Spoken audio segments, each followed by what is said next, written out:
I'm in my car. My mom's house faces me. There's lights on. There are my people in there waiting on me. They demand an explanation. And there's gonna be hate coming my way. I know it. And just so we clear, I'm not gonna defend myself. I'm not gonna talk back or respond negatively. Look, I'm back. It's been 3 months since I left, and now I'm here, home, where I'm not even sure I belong anymore. Why? Well, I'm not the same guy who left here. The people in my mom's house might not even recognize me. This scar across my head tells me they definitely won't. I mean, yeah, I could say I've got the same shape, eyes, face, but my charisma, personality, soul, well, those aren't entirely present. Not this minute anyway. Too much has happened. When I left, it was to find myself again. It was try to rediscover my love for Karen again. It was to find my purpose, and then, well, bam! Something hits you like a freight train, and you're broken like a TV thrown out of a third floor window. You're lost like a child in a maze. You might as well be dead like a stormtrooper that's crossed Yoda or some shit like that.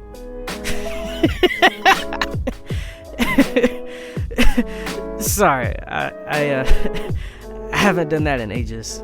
But look, I'm not dead. I'm alive, and I'm healthy again. This, ladies and gentlemen, is Ryan 2.2. To be more precise, I'm the new Eddie Murphy, or the more advanced Wesley Snipes. This dude has got his shit together now. He's wiser, more purpose-minded, more grown. He's a fucking man. Have you figured it out yet? That's your hint that something hasn't quite been right with me? There's more on that later.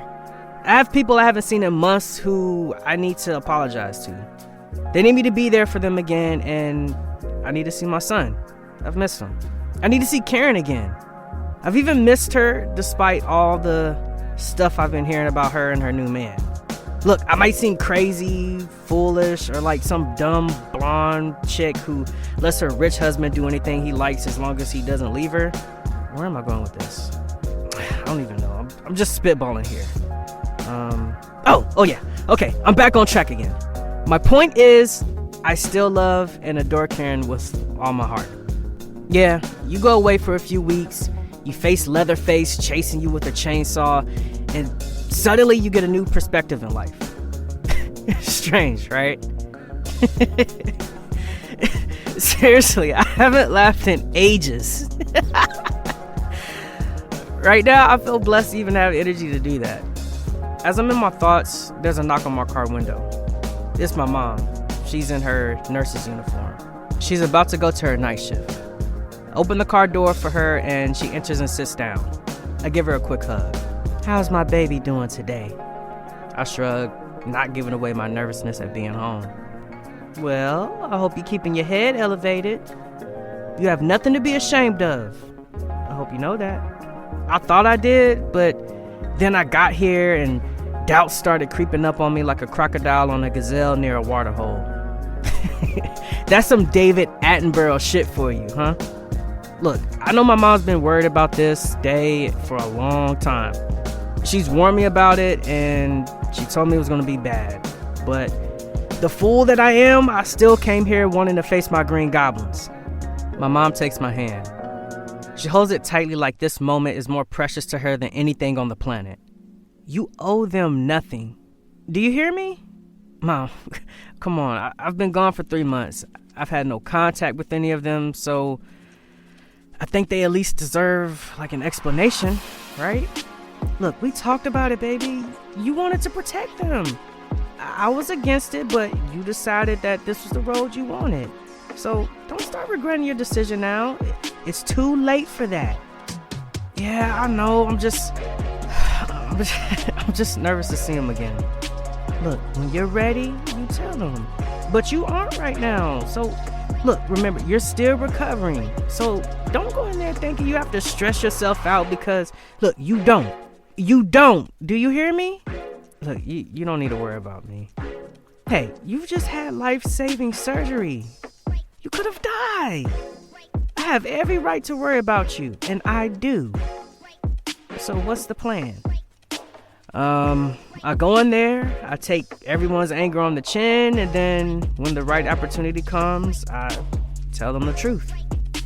Okay. Well, I think it's stupid you're looking to tell them now, but I'll allow it. Just don't feel like you owe those people in there anything because you don't. Have you got that? I nod my head. Great. Now listen, Mama has to go to work. You get in any trouble there and you call me. And don't mention that whole adoption thing to Santos and Chanelle. Why? They made the adoption list, didn't they? Yeah, but they might be peeved at you about something. Look, don't take it to heart. They're dicks. And I for sure fantasize about slapping that tramp Chanelle. Thank you for rejecting her, by the way. Okay, anything else? If they say something terrible, what will you do? I'll race back here and go all Jackie Chan on her ass. Ain't nobody messing with my baby today. That's a classic Grace move there. I love this warrior. She's always been there for her children, no matter what. She's out there fighting in our corner, and that's what makes her a real mom. The greatest in history. My hero. My mom kisses me on the cheek, and she exits. A minute later, I knock on my mom's front door. 10 seconds pass. It's probably the 10 longest seconds of my life. Joey answers the door. Hey. There's a 5-second silence. Dad? You're back? Where have you been? I hug my son. It's a long hug. And I can tell Joey hates this whole ordeal, but guess what? This nigga's not letting go of his son. Loves his son more than the air in his lungs. Why? Well, while in that hospital bed, there were times where I thought I'd never see him again. Let alone hug him again. Not that he's ever willingly allowed me to do that. I let go of him. There are tears on my face. You needed that, didn't you? Yeah. Yeah, I did. I pulled Joey out of the house for a second to have my moment with him. I closed the front door. We sit on the steps leading to the house. Joey looks immediately uncomfortable. I don't blame him. I probably have him scared to death, but look, honestly, I don't want to do this, but I must move to fix what I did. So, what is it, Dad? Santos is grilling chicken and I'm hungry. It won't take long. I just wanted to say how much I missed you. And you say that like you really mean it. I have a serious look on my face. Joey knows that. He rolls his eyes. Man, I love this kid. Okay, then you do. Do you have anything else you'd like to add to that? Yeah, I need you to know how much I regretted going away without saying goodbye to you. And I also need you to know that I will never in my life disown you as I did. You didn't exactly disown us. Grandma kept us in the loop. You were finding yourself. That should be a good thing. I'm smart enough to know that's a good thing, Dad. I mean, it should be a good thing, but it was a silly decision to make.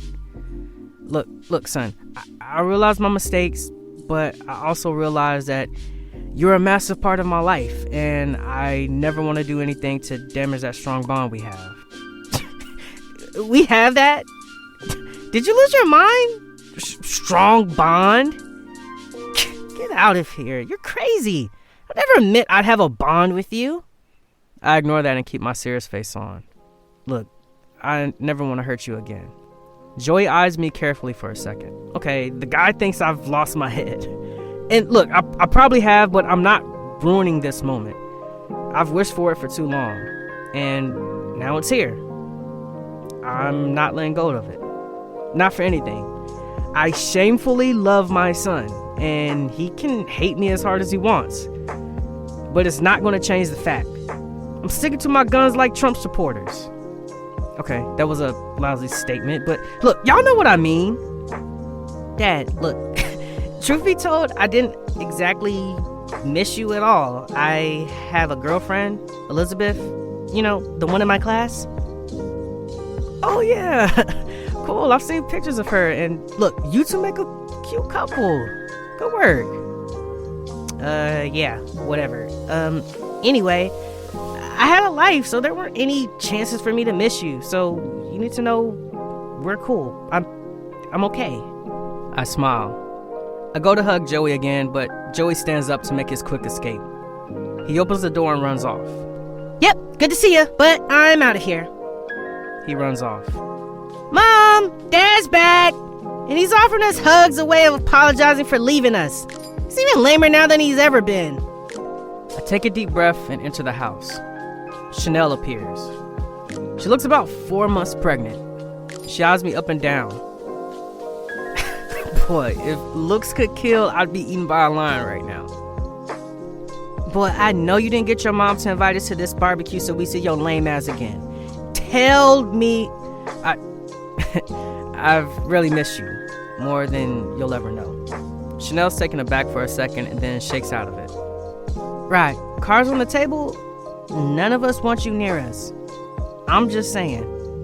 And I hope it hurts a little bit because that's my intention. I smile. There's always so much fire in her. I feel sorry for that poor girl or boy who gets to be her son or daughter-in-law. They'll be in a world of pain, that's guaranteed. You're adopting, you're pregnant, and there's a wedding on the horizon. You really do have it all, don't you? Yeah, well, 2 of the things you meant were already spinning, but you nearly ruined one of them. I beg your pardon? I see your brain still doesn't work. Excuse yourself the fuck out my face. Look, I know you wouldn't like seeing me again, but if you could just take a second to let me give you a chance to lie to me about your whereabouts? It's too fucking late for that. Too motherfucking late.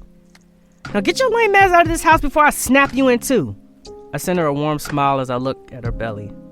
Congrats on the baby. My mom told me you were having a girl. As I say that, Santos enters. He has a look of shock on his face. He quickly hugs Chanelle and spins her around. They're so in love with each other. This is that if Bell Street could talk kind of love, folks. It's unstoppable. We are? We're having a girl? Chanelle glares at me. Yeah, I was planning on telling you that in private tonight, but guess which dick ruined my plan like a tornado ruining a picnic? Chanelle stamps on my foot as she exits. I'll be there in a second, babe. I face Santos. I send him a nervous smile and... well, Santos shows me the same anger that Chanelle showed me. Bro, look, I mean this with respect, but nobody wants you here. This is a private event for family and friends. And since you haven't been part of us for a while, I don't think you belong here. So, the door's behind you. Vamos! Santos grabs me by the collar and looks to lead me out. I'm not gonna fight him. Look, I probably deserve this. As I'm guided to the door, there are screams. It's Karen's 2 girls. They've seen me. They race over to me to hug me. I kneel to embrace them. As we hug, Joey approaches. But he sees something on my head. It's my scar from my surgery. My doctor took the stitches out this morning. Dad, why do you have that disgusting scar across your head? No one cares, Joey. Your dad was just leaving. It's his house. Answer the question, Dad. I let go of Karen's 2 girls. They race off. Well, I'm waiting. Don't make me call Grandma to ask her. How about I tell you after speaking to your mom? How about I do a Philip Banks and toss you out of here? Bro, look, I came here in peace. I'm not here to be hostile. I just want to give you all the answers you've been hoping to get. Hoping is a stretch. It all alludes to us caring about you, which we don't. None of us do.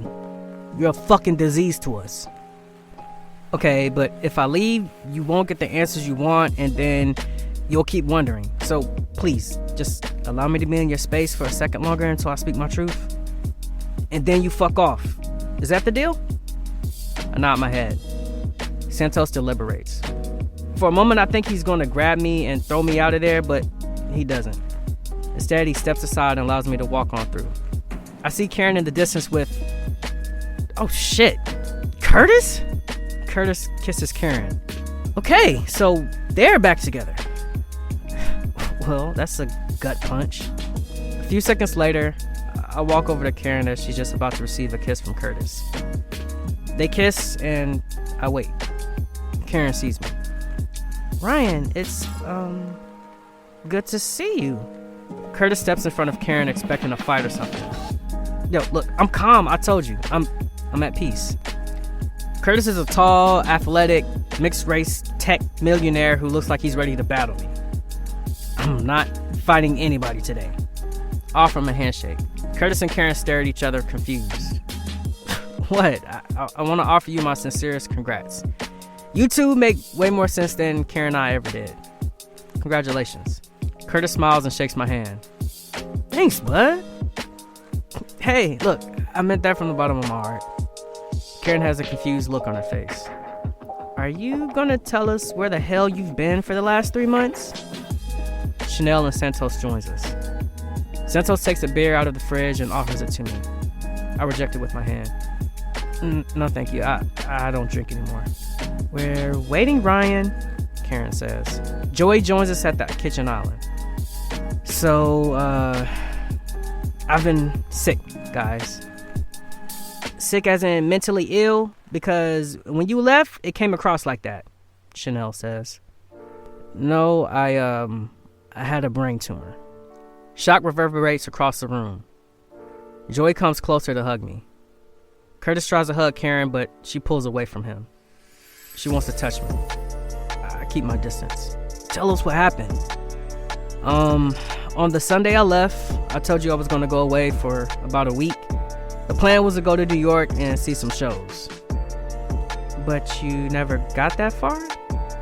Karen asked. No, what happened was different to that fairy tale I was hoping of. What happened instead? So, I got a call from the doctor. The previous day at work, I had fainted, and I got checked out at the hospital, but the doctors thought it was nothing, and they were wrong. Yep. They did a blood check, and then a day later, they found out I had a tumor, and the tumor was able to be removed. The tumor as in cancer? You had cancer, Dad? I nod my head. Joey looks close to tears. Karen holds him. I ruffle his head a bit to reassure him I'm okay. The plan was to have the surgery straight away, but there's a risk that the tumor could return in the future. So, what were your options? Karen asked. I had 2 options in front of me. I could remove it then and there, and then come back home straight away, but the risk was the cancer coming back to kill me. Or going through chemo to remove it once and for all? Chanelle asked. Yep. So after talking to my mom and the doctors, we decided that we'd have chemo first to get it as small as possible so they could remove it with the surgery. And you went through that all by yourself, without talking to the most important people in your life? My mom was beside me through the ordeal. She never left my side. And to be honest, there's not a single soul on this planet that I would have chosen to be beside me than her. Yeah, but she should have told us. We cared about you just as much as she did. We have the right to know. Joey, I asked her not to tell you. I needed to go through this by myself. I couldn't risk letting you guys think that there was a chance of losing me. That's wrong thinking, Dad. True, but I just felt it was better to deal with it then and explain it later. So what if we lost you during the surgery and didn't get a chance to say goodbye? That could have fucked us up, Ryan. Look, that wouldn't happen. I had a great doctor. He performed the same surgery countless times. I was in the safest hands possible. Believe that.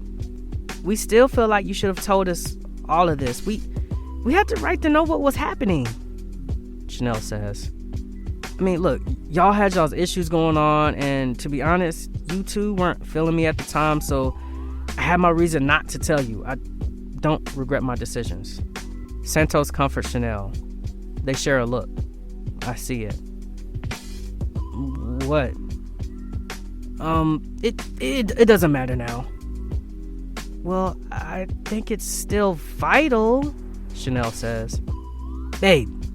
What, Santos? He nearly cost us a chance to... A chance to what? Actually, Santos is right. It doesn't matter. Karen looked like she's about to burst out crying. Curtis, can we talk for a second? Yeah, no, I know what you're about to say. Look, don't bother. Girls, Dad's leaving, so let's go say goodbye at the door.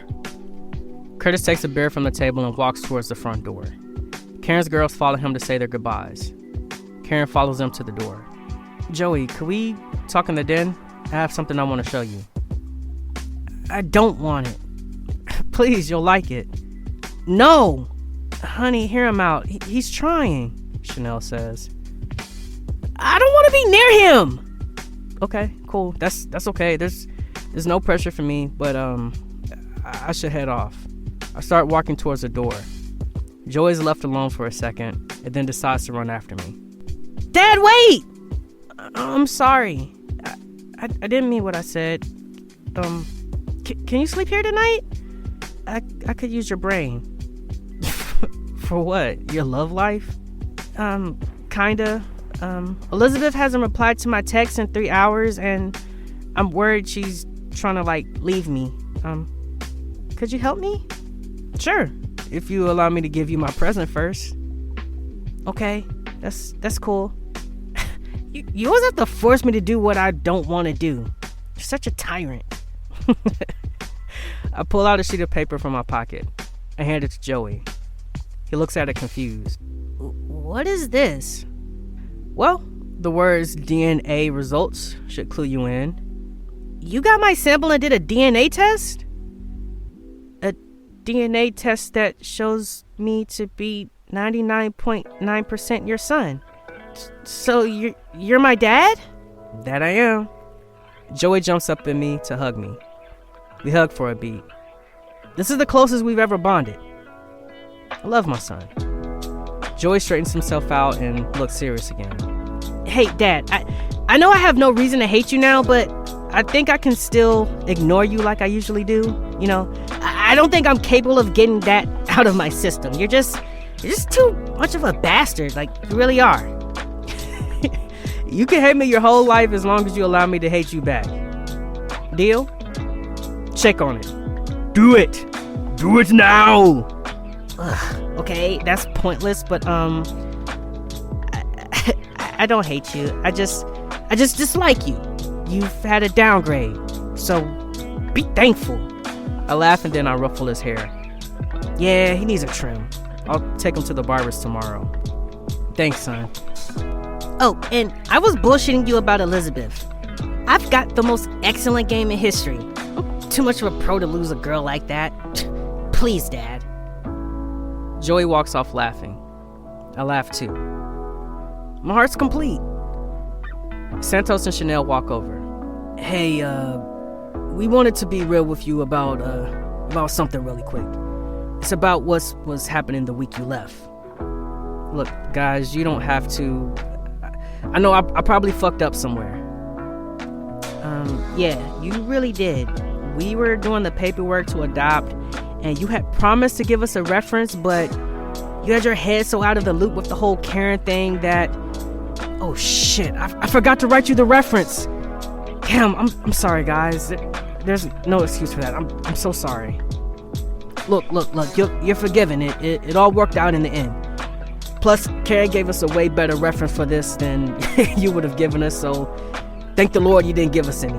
We're really lucky. Yeah, that you are. Are we cool? Santos grabs me into a hug. Guys, I want a hug too. We both open our arms to hug Chanelle. It's a group hug. We're good again. Like, my family's back to me. My heart is full. Karen walks over. Actually, it's almost full. I release Chanelle and Santos. Santos mouths to talk to her. I nod my head. Chanelle and Santos head off.